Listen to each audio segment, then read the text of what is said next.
Recently, healthcare has been very much back in the news, both the continuing problems with the current system and also the added damage Donald Trump seems dead set on doing to the system.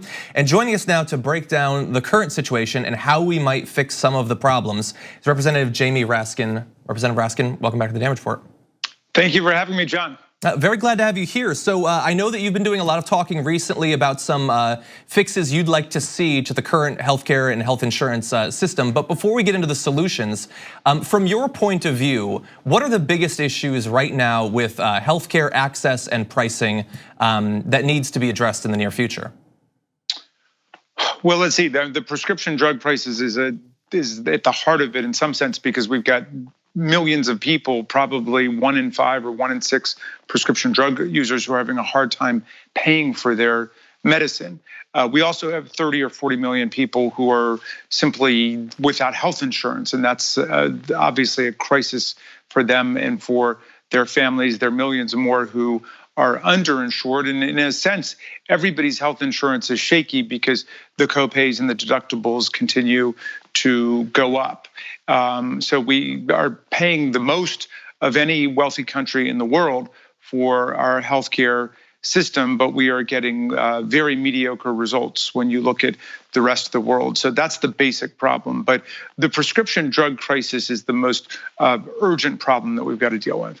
So I had been reading not too long ago about an event that you were holding, and you talked about prescription drug pricing, and one possible solution being looking at the difference in pricing on average for certain prescription drugs between the price that's provided here in the US and what's available overseas. And that I know is also a part of, I think, Bernie Sanders' plan. So how do you go about actually getting those prices down to where they're at in other countries, like in Europe?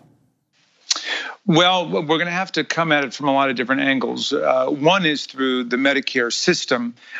Because of a special interest provision that was slipped into Medicare Part D, we actually have a situation where the government cannot negotiate with the pharmaceutical companies for lower prescription drug prices. We've got that power in Medicaid, we've got that power in the VA system, but solely because of this special interest rider that got snuck into the bill, Americans are losing somewhere around $25 or $30 billion a year to jacked up prices by big pharma. So the first thing we need to do is to restore the power of government to negotiate for lower prescription drug prices. And if we can't arrive at a compromise figure with big pharma, we should have the power to go ahead and develop a patent and a license for generic drugs to be produced by other companies. So that's one big thing.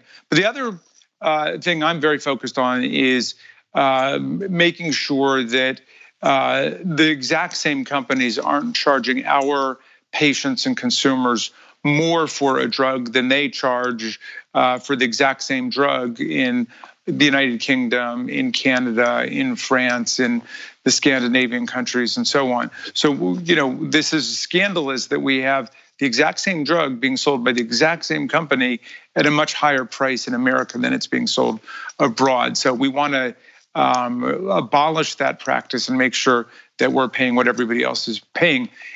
We also think that people should be able to buy safe, affordable import drugs from Canada and from other major countries that are in competition with the American companies. Thank you very much for watching this clip from the Damage Report. If you liked it, don't forget to subscribe to this channel and ring the bell on YouTube to get notifications of our new videos. And of course, you can catch the full Damage Report live every weekday at 1 p.m. Eastern, 10 a.m. Pacific on TYT Network on YouTube TV.